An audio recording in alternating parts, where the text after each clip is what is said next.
Hey, what's up, you guys? It's Sunshine and it's Friday, so happy Friday. I wanted to record this video because I think society has reached a low point in its morale, and we need to have a conversation about the obsession we currently have of all things evil. Not only just all things evil, but just all things dark, depressing, trying, anything that falls into the category where it has an impact on your well-being, your mental capacity, and your soul is something that definitely we need to touch on. And I'm referring to two things in particular. The first being a docuseries that Netflix released. I want to say it was probably last week or the week before last. It's called Don't Fuck with Cats, the International Hunt for a Serial Killer. So I'm not going to even say the person's name who's responsible for the horrific crimes committed not only against, animal kind, but humankind as well. But what I will say is in partaking in conversations about this particular docuseries via Twitter, I realized that people have an unhealthy obsession with serial killers. There's no other way to describe it, because the amount of books that get sold, the amount of movies that get made, television series that get produced, and docuseries that get written and come out, it's just too much. It really is. And what I found disturbing in particular with the interaction that I had on Twitter was that people were saying that not only were they obsessed with the docuseries, they were actually obsessed with the person responsible for creating and committing the heinous crimes that took place. And that's concerning, very concerning, just because what is it there to love about somebody who does not honor life? Like, to so carelessly take a life, whether it be a human or an animal, says a lot about the disconnect another soul has with the planet that this soul walks on. And so that was alarming. And one of, in particular, a celebrity who prompted the whole conversation around this series just took it a little too far. To be honest with, this person mentioned how they had an unhealthy obsession with the serial killer, and that they were obsessed with the docuseries, and recommended, to their followers to watch it. And I actually went in and responded in the thread and said, no, I don't highly recommend it. It's something that I wish that I could, unseen and have no knowledge of, because, once you open Pandora's box, you can't close that. It's stuck in your brain, in your memory banks. And what this person did to an individual, not only to the individual, but to animals, I can't get it out of my head. I didn't sleep for a few days after, and I'm culpable because I love watching docuseries, but I watch docuseries to glean information. It's not to support, killers or to be obsessed with them. What I'm trying to gather when I watch these docuseries is information on the human psyche. What makes people tick? Why do they do the things that they do? And how, with that information as an individual, I can inspire someone else to turn the tide if they find themselves in a similar dark situation where they either want to hurt themselves or someone else. So I watch the docuseries from an educational standpoint of view, but other people watch it out of morbid curiosity. And I think we find ourselves, like I said, at a very low moral place when we have to be either, what's what I'm looking for, a witness or a spectator to somebody else's crime and demise. It's just that simple.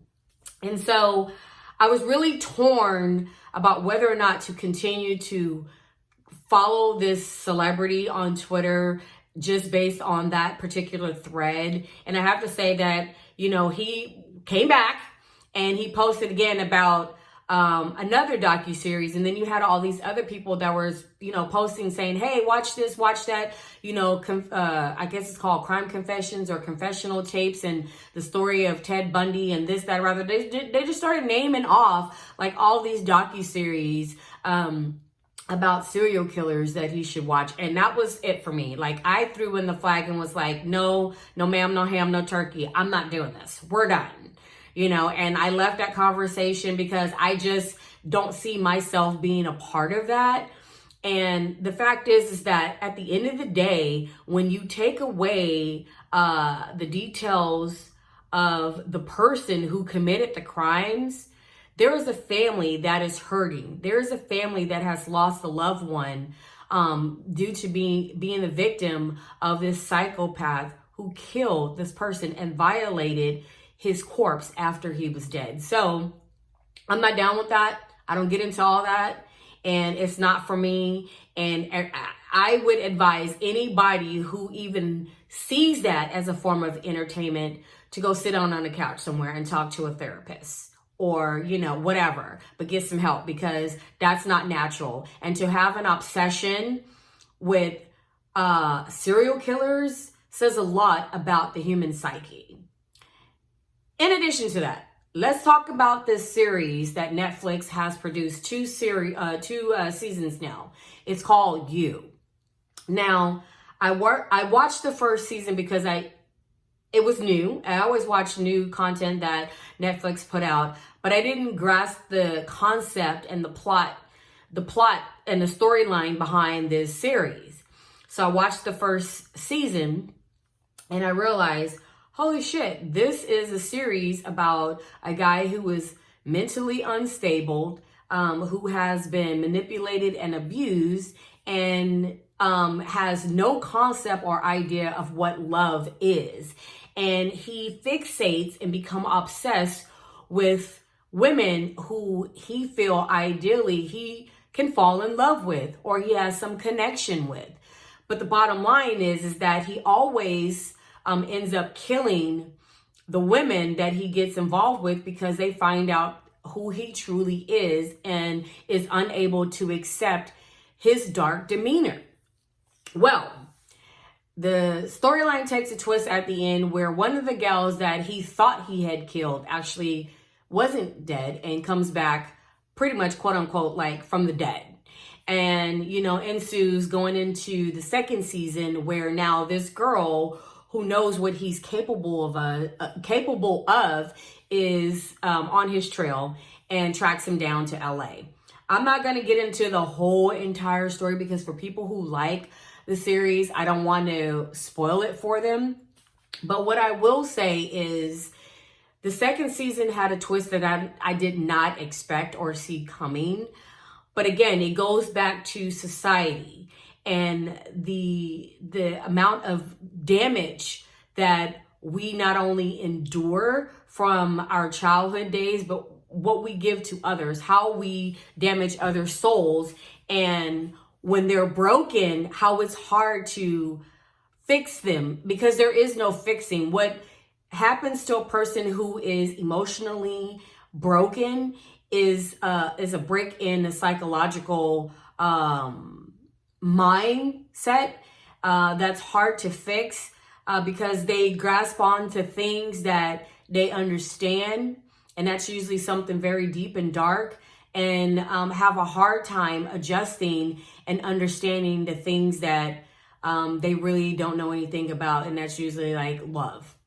So the main character had this ideology in his head of what he perceived to be love and not really understanding what goes into that. And it isn't until he meets this girl when he's in LA that he understands what love is. And the reason being is because she also has a dark side of her as well. And they end up showing each other who they truly are and finding acceptance in that truth. That's all fine and dandy. But what prompted me to even bring this into this video was at the end of it, what he thought was going to fulfill him actually became a means to trap him. And he becomes unfulfilled in this relationship that he thought was the perfect relationship for him. And so with that being said, he finds his next victim at the end, and it leaves off at that. So one has to ask the question, is love enough? Even when somebody knows the deepest, darkest parts of you and still accept you? And are you willing to settle for that, knowing that there's a possibility that with you being broken, you may never be fixed?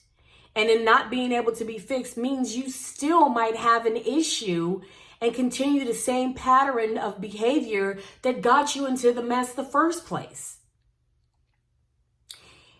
We are very complex beings, and not knowing the full capacity of how our brain works and how that ties into our emotions, and how that ties into who we are as individuals, we tend to walk a slippery slope when it comes to these kind of things. Because here's the deal. You either are going to bounce back and have a fabulous life, or you're going to take a downturn and you're going to take and drag everyone to hell with you, mentally, physically, and emotionally.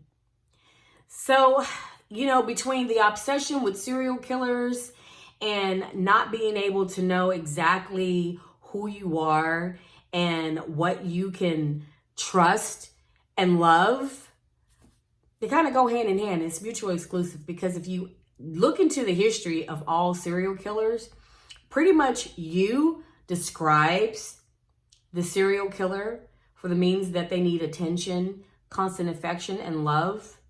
And if they feel like they're lacking that, they take that anger, that hurt, that heartache out on something physical and living to destroy it, because their soul has been destroyed. So that's something that we need to think about as a society. What are we fostering? What are we producing?